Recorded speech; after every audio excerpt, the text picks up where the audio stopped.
நடிகர் திலகம் சிவாஜி கணேசன் அவர்களுடைய ஃபிலிம் கெரியர்ல வெற்றி படமாக அமைந்த மற்றும் ஒரு திரைப்படத்தை பத்தி தான் நம்ம இன்னைக்கு பார்க்க போறோம். 1962ஆம் ஆண்டு பீம்சிங் இயக்கத்துல நடிகர் திலகம் சிவாஜி கணேசன் அவர்கள், ரங்காராவ், கண்ணாம்பா, தேவிகா, ஜெமினி கணேசன், சாவித்ரி, சந்திரகாந்தா, சந்திரபாபு, சுகுமாரி அம்மா இன்னும் பலரும் நடித்த பந்தபாசம் திரைப்படம் அருமையான குடும்ப சித்திரம். வலம்புரி சோமநாதன் அவர்களின் கதையில சாந்தி ஃபிலிம்ஸ் நிறுவனத்தின் சார்பில் பெரியண்ணா அவர்கள் இந்த திரைப்படத்தை ப்ரொடியூஸ் பண்ணியிருந்தாரு. மெல்லிசை மன்னர்களான விஸ்வநாதன், ராமமூர்த்தி இசையமைச்சிருந்தாங்க. சிவாஜி அவர்கள், பீம்சிங் அவர்கள் கூட்டணியின் பாவரிசை படம்னாலே ஹிட்டு தான். பாச போராட்டத்தை காட்டிய குடும்ப சித்திரம். வில்லன் அப்படின்ற கதாபாத்திரம் இல்லாமல் சூழ்நிலையே வில்லனாக செயல்படும் விதமாக திரைக்கதையை கொண்ட மெலோ டிராமா பாணி படமாக பந்தபாசம் அமைஞ்சிருக்கும். எந்த ஆர்ப்பாட்டமும் இல்லாமல் மிகவும் சாந்தமான நடிப்பை வெளிப்படுத்தி ஸ்கோர் பண்ணியிருப்பாரு நடிகர் திலகம். பத்திரிகை நிருபரா உங்களை பேட்டி காண வந்திருக்காங்க. பத்திரிகை நிருபர் என்ன பேட்டி காணவா? என்னடா அது, இடம் மாறி வந்துட்டாங்களா இல்ல நான் தான் பெரிய மனுஷன் ஆயிட்டேனா? ரெண்டுக்குமே சான்ஸ் இல்ல சார். இன்னைக்கு உங்க கதைகள் எல்லாம் ஒரு பத்திரிகைக்கு அனுப்பிச்சு வச்சோம்ல, அவங்க தான் படிச்சு பார்த்துட்டு உங்களை நேர்ல பாராட்ட வந்திருப்பாங்க. Good morning. ஓ, நிருபர் வந்திருக்காங்கன்னு சொன்னாங்க. நான் பெண்களை எதிர்பார்க்கல. நீங்க பெண்களை எதிர்பார்க்கறதும் இல்ல, நிமிர்ந்து பார்க்கறதும் இல்ல போல இருக்கு. எஸ். இங்க எப்படி இருங்க, எங்க மேகனுக்கு ஒரு போட்டோ எடுத்துக்கிறேன். போட்டோங்களா? போய் ட்ரெஸ் சேஞ்ச் பண்ணிட்டு ஐயோ வேண்டாம் வேண்டாம், தவறு வேண்டாங்க. இந்த மாதிரி போஸ் தான் தேவை. எங்க be steady pose pose. Thank you. ஏண்டா பொம்பளைக்கு வந்திருக்காங்கன்னு சொல்லக்கூடாது. அனாவசியமா என் பாடியை கொண்டுட்டு போய் காமிச்சு போட்டோ வேற எடுத்துட்டாங்கடா. எடுத்தா என்ன சார், உங்க பாடி நல்ல பாடி தானே. எத்தனை நாளாட என் பாடி மேல கண்ணு வச்சுக்கிட்டு இருக்க நீ? அம்மாவுக்கு விஷயம் தெரிஞ்சது டெலிபோன்ல உன்னை டிஸ்மிஸ் பண்ணிடுவாங்க. ஜாக்கிரதை, போய் பேசிக்கிட்டு இருக்கோம். என்னம்மா பாத்துக்கிட்டு இருக்கீங்க? வீடு சிம்பிளா இருந்தாலும் ரொம்ப அழகா இருக்கு. இது என்னம்மா அழகு? எங்க ஐயாவுக்கு மெட்ராஸ்ல ஒரு வீடு இருக்கு. அந்த அழகை பத்தி உங்க பத்திரிகையால கூட வர்ணிக்க முடியாது. நின்னுட்டு இருக்கீங்களே, உட்காருங்க. காசு என்ன தேடி பத்திரிகை நிருபர்கள் வருவாங்கன்னு நான் நினைக்கவே இல்லை. நான் உங்களை சில கேள்விகள் கேட்கலாமா? வயசு எனக்கு ஒன்னும் அப்ஜெக்ஷன் இல்லை. உங்க வயசு என்ன? ரொம்ப இக்கட்டான கேள்வியை கேட்டுட்டீங்க. என் வயசு என்னன்னு எனக்கு தெரியாது. எங்க அம்மா கேட்டா 18ங்கிறாங்க, எங்க அப்பா 22ங்கிறாரு. காலேஜ் ரெக்கார்ட்ஸ்ல 20ன்னு இருக்கு. நீங்க இன்னும் காலேஜ்ல தான் படிக்கிறீங்களா? ஆமா, ஆனா இன்னும் 2 மாசத்துல காலேஜ் முடிஞ்சு போயிடும். அதுக்கப்புறம் உலகத்துல என்னென்னமோ படிக்க வேண்டியதெல்லாம் இருக்குன்னு சொல்றாங்களே, அதுல நான் பாஸ் ஆகறனும் ஃபெயில் ஆகறனும் எனக்கு. Very good. நீங்க ரொம்ப நகைச்சுவையா பேசுறீங்களே. ஆமா, உங்க வாழ்க்கையில நீங்க அதிகமா விரும்புறது? என்னுடைய பெற்றோர்கள். என் வாழ்நாள் முழுதும் அவங்களுக்கு சேவை செய்யற பாக்கியம் கிடைக்கணுங்கிறது தான் என்னுடைய ஒரே ஆசை. வாலிபாலை விட்டுட்டீங்களே? வாலிபாலா? வாலிபாலுக்கு எனக்கு ஒன்னும் சம்பந்தம் இல்லைங்களே. தென்னிந்தியாவிலேயே புகழ்பெற்ற ஒரு வாலிபால் சாம்பியன் வாலிபாலுக்கும் தனக்கும் சம்பந்தமே இல்லைன்னு சொல்றது உங்க பெருந்தன்மை எடுத்து காட்டுது. நீங்க என்ன சொல்றீங்கன்னு எனக்கு புரியலீங்களே. நீங்க தானே மிஸ்டர் பார்த்திபன்? எஸ். இந்த வீட்டு நம்பர் 8 தானே? எஸ். அப்போ சந்தேகமே இல்லை, நீங்க தான் வாலிபால் சாம்பியன். உண்மை சொல்லுங்க, இது வரைக்கும் எத்தனை கப்ஸ் வாங்கியிருப்பீங்க? கப்ஸா? 1 2 ஐயா நினைச்சா 1000 கப்ஸுகளை கொண்டாந்து தள்ளுவாரா? அவங்க காசி குடிக்கிற கப்ப கேட்கலடா, வாலிபால் சாம்பியன்ஷிப் கப்ப கேக்குறாங்க. வாலிபால் ஓஹோ சார், தவறு நடந்து போச்சு. நம்ம வீட்டுக்கு 10 வீடு தள்ளி ஒரு பார்த்திபன் ஒருத்தர் இருக்காரு, நம்பர் 18ல. அதான் சார், நீங்க கூட பாத்துருப்பீங்களா, அடிக்கடி துள்ளிக்கிட்டு போவாரு, கருப்பா உயரமா கண்ணாடி போட்டவரு. அவர் தான் சார் வாலிபால் சாம்பியன். அம்மா இடம் மாறி வந்துட்டாங்க.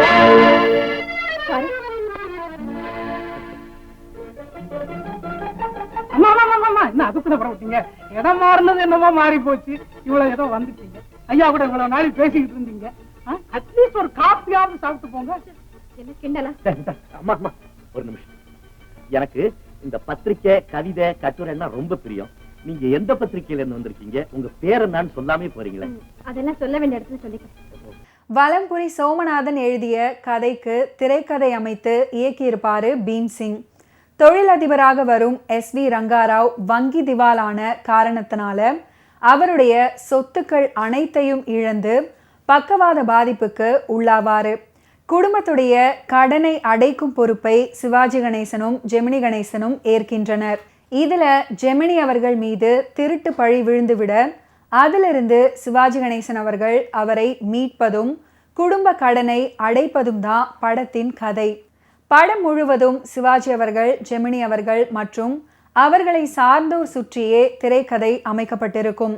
குறைவான கதாபாத்திரங்கள்ல படத்தில் கதையை எந்தவித திருப்பமும் இல்லாமல் நேர்கோட்டில் பயணிக்க வைத்து கதாபாத்திரங்கள் வழியே உணர்ச்சி போராட்டங்களை வெளிப்படுத்தி ரசிக்க வச்சிருப்பாரு இயக்குனர் பீம்சிங்.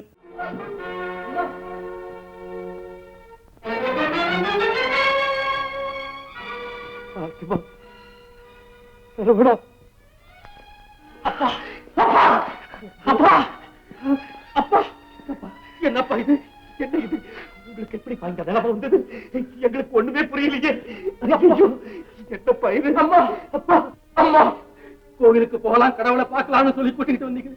இந்த குடிய காட்சியை காட்டுறதுக்கு தானா? அம்மா, என்னம்மா நடந்தது?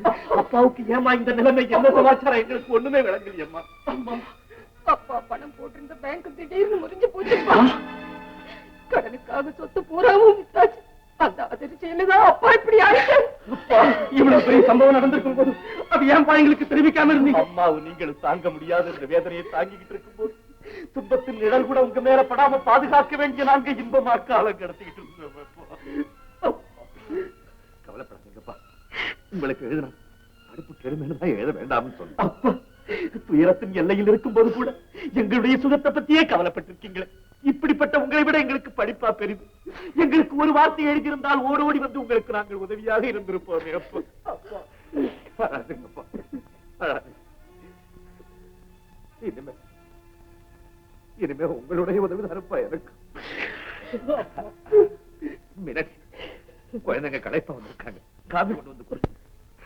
போங்கப்பா, கோட்டெல்லாம் கை வச்சுட்டு வாங்க. போ.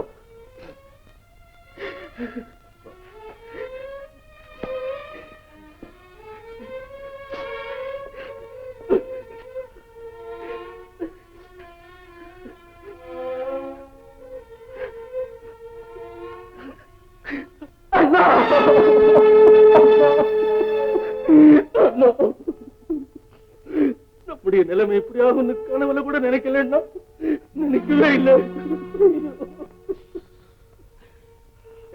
சத்தம் போடாது, சத்தம் போடாது. தைரியமா இருக்க வேண்டிய நாம எப்படி அழுதா? அம்மாவும் அப்பாவும் நம்மளை பார்த்தாங்கன்னா குழந்தைங்க எப்படி இருக்காங்களேன்னு ரொம்ப வருத்தப்படும். சரவணா, நாம படிச்சவங்க, எதையுமே சமாளிக்கக்கூடிய தைரியம் நமக்கு வேணும். இனிமே நம்ம கடமை என்னன்னு உனக்கு தெரியுமா? தெரியும்னா அப்பாவுக்கு அம்மாவுக்கு எந்த விதமான துன்பமும் ஏற்படாம நாம பார்த்துக்கணும். அது மட்டுமல்ல, இழந்த நம்ம குடும்ப கௌரவத்தையும் சொத்தையும் எப்படியாவது மீட்கணும். இதுக்கு முன்னால அம்மாவும் அப்பாவும் எப்படி வாழ்ந்தாங்களோ அதே வாழ்க்கையை மறுபடியும் அவங்களுக்கு நாம கொடுக்கணும். அது எப்படி நான் முடியும்? எப்படியாவது முடியத்தான் வேணும். செல்வம் போயிடுச்சேன்னு அவங்க மனசால கூட நினைக்க நாம இடம் கொடுக்க கூடாது. யாருக்குமே கிடைக்காத தாயும் தகப்பனும் நமக்கு கிடைச்சிருக்காங்க. அந்த புனித தெய்வங்களுக்கு எந்த விதமான குறையும் ஏற்படக்கூடாது. நம்ம உடம்பு அழிச்சாவது அவங்க நல்லா இருக்க பாடுபடணும். கவிஞர் மாயவநாதன் அவர்கள் இந்த பந்தபாசம் திரைப்படத்துக்காக பல அற்புதமான பாடல்களை எழுதியிருக்கிறாரு. திரைப்படத்தில் இடம் பிடித்த 6 பாடல்கள்ல 4 பாடல்களை மாயவநாதன் அவர்களே எழுதியிருக்கிறாரு. மீதமிருந்த 2 பாடல்களை கவி ராஜகோபால் அவர்கள் எழுதியிருக்கிறாரு.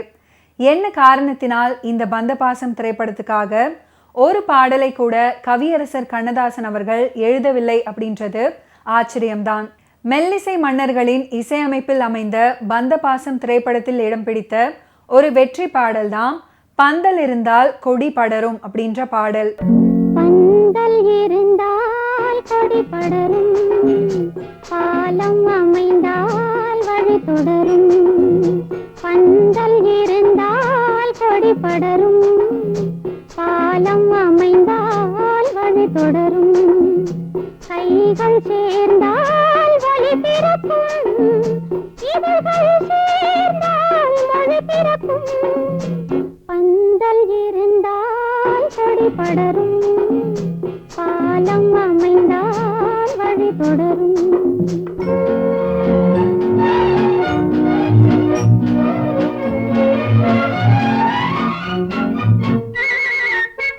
நெஞ்சினில் ஆசை நிறைந்திருக்கும், நிலைமையும் அதனை மறை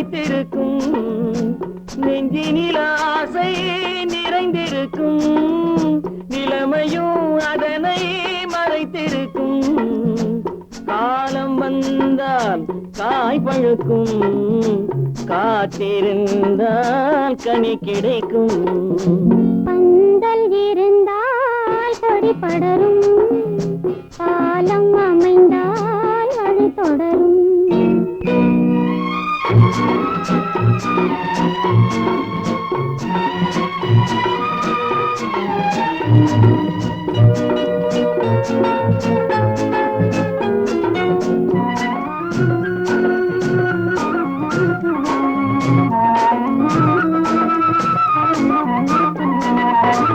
கடல் நடுவே மீன் துடிக்கும், இரு கண்களும் இமையிடம் எதை கேட்கும்.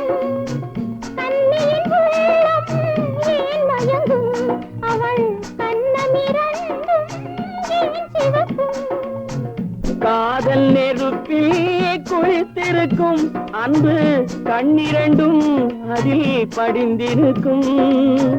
கோமளமாம் பழ கன்னத்திலே இதழ் குங்குமத்தை அள்ளி இறைத்திருக்கும், குங்குமத்தை அள்ளி இறைத்திருக்கும். பந்தல் இருந்தால் கொடி படரும், பாலம் அமைந்தால் வழி தொடரும்.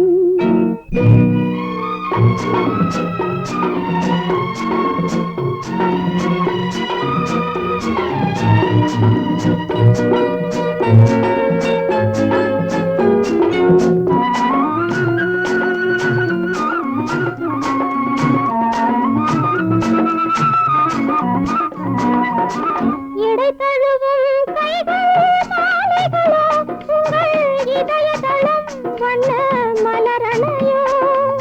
மடை திறக்கும் அன்பு வாசல்களோ, சிந்தும் வார்த்தையெல்லாம் அன்பு காவல்களோ. கண்ணிரண்டும் ஒளி விளக்குகளோ, இரு கனியதழ் ரத்தின கதவுகளோ. கண்ணங்களும் தங்க பாளங்களோ, என் காதலுக்கே தந்த பரிசுகளோ, காதலுக்கே தந்த பரிசுகளோ. பந்தல் இருந்தால் கொடி படரும், பாலம் அமைந்தால் வழி தொடரும். கைகள் சேர்ந்தால் ஒளி பிறக்கும், இதழ்கள் சேர்ந்தால் மொழி பிறக்கும்.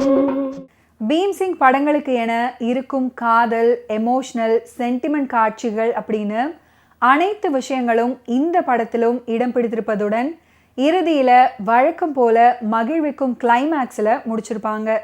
மெல்லிசை மன்னர்கள் விஸ்வநாதன் ராமமூர்த்தியின் இசையில் படத்தின் பாடல்கள் அந்த காலகட்டத்தில் ரசிக்கும்படியாக அமைஞ்சிருக்கும். 1962ஆம் ஆண்டில் தீபாவளி வெளியீடாக எம்ஜிஆருடைய விக்ரமாதித்தன் படத்துடன் வெளியானது பந்தபாசம் திரைப்படம். விக்ரமாதித்தன் படம் ஆக்ஷன்ல ரசிகர்களை திருப்திப்படுத்தியதென்றால் இந்த படம் சிவாஜி கணேசன் உட்பட இதர நடிகர்களின் ஆக்டிங் மூலம் பலரையும் கவர்ந்தது.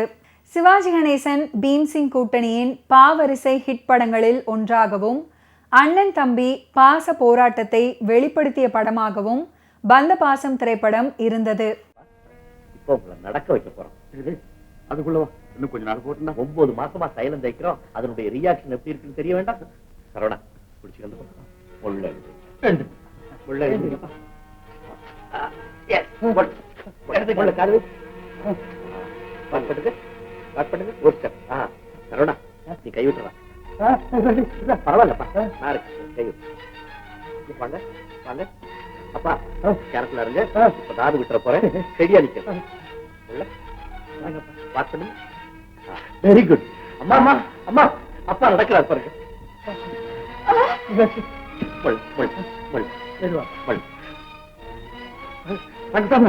வாங்க வாங்க அப்பா உட்காருங்கப்பா. என்ன ஐயா அது நல்லா நடந்துகிட்டு இருந்தீங்க, ஆளை கண்டது நொன்றீங்க, நடிக்கிறீங்களா அல்லது நொடிக்கிறீங்களா? யாரையா நீங்க? கொஞ்சம் கூட மனுஷத்தன்மை இல்லாத ஆளா இருக்கீங்க. சரவணா அப்படிலாம் சொல்லாதப்பா, அது நமக்கு வேண்டியது. அதெல்லாம் ஒண்ணும் வேண்டாம், கடனை கொடுத்தா போதும் ஐயா. அப்பா என்ன இதெல்லாம்? ஆமாம், இவருக்கு நாம 50,000 ரூபாய் தரணும். எல்லா கடனையும் தீர்த்த போது இவர் கடன் மட்டும் நின்னு போச்சு. நின்னு போகலையா? ரெங்கசாமி நாயுடு ஏமாந்தவன். அவன் பணத்தை அபேஸ் பண்ணி புள்ளான்னு நீயே தான் கொடுக்காம இருந்த. என்ன சொன்னீங்க? கையில பணம் வச்சுக்கிட்டா எங்க அப்பா உங்களுக்கு இல்லைன்னு சொன்னாரு. அவசரப்படாதப்பா, சும்மா இருங்கப்பா. ஐயா, கடன் கொடுத்ததுக்காக நீங்க எதையும் பேசிட முடியாது. ஊரார் பணத்தை மோசம் செய்யற கூட்டம் நாங்க இல்ல. நிதானமா பேசுங்க. ரோசப்பட்டுக்கிட்டா போதாது தம்பி, நாளைக்கே பணம் வரணும். அப்படி இல்லைன்னா கோர்ட்ல மனுவை போட்டு என் பணத்தை வசூல் பண்ணுவேன். தவறுனா உங்களை இன்சால்வென்ஸ் ஆக்கி அவமானப்படுத்தியே தீருவேன். நாயுடு, அப்படிலாம் செஞ்சாருங்க நாயுடு. எனக்கு உயிரை விட மானம் தான் பெருசு. ஐயா, உங்களுக்கு பணம் தானே தேவை? ஆமா, கொஞ்சம் டைம் கொடுங்க. எங்க தலையை அடமாற வச்சாவது உங்களுக்கு பணம் கொடுக்கணும். சரி, 2 மாசம் 2 months. உங்களுக்கு 1 மாசம், அவருக்கு 1 மாசம் டைம் கொடுக்கறேன். அதுக்குள்ள நீங்க கொண்டு வந்து கொடுத்துடணும். இல்லைன்னா நான் சொன்னபடியே செய்திருவேன். உஷார் உஷார். எனக்கு பயமா இருக்கு. பயப்படாத மீனாட்சி, இந்த விஸ்வாசத்துல ஒரு நாளும் இன்சால்வென்ட் ஆக மாட்டேன். அந்த உத்தரவு நம்ம வீட்டுக்கு வரத்துக்குள்ளேயே இந்த உலகத்தை விட்டுட்டு போயிடுறா. அப்பா, அப்பா, அப்படி எல்லாம் சொல்லாதீங்கப்பா. சரி, என்னப்பா சொல்றது? 50,000 சாதாரணமா? நீங்க கவலைப்படாதீங்கப்பா. நானும் தம்பியை எப்படியாவது கஷ்டப்பட்டு அந்த பணத்தை சம்பாதிச்சோம். ஓகே வியூவர்ஸ், இன்னைக்கு நிகழ்ச்சியில் நடிகர் திலகம் சிவாஜி கணேசன் அவர்களுடைய ஃபிலிம் கெரியரில் நடந்த பல இன்ட்ரெஸ்டிங்கான விஷயங்களை நீங்கள் பார்த்து தெரிஞ்சிருப்பீங்க. மீண்டும் அடுத்தடுத்த எபிசோட்ஸில் சந்திப்போம். நன்றி, வணக்கம்.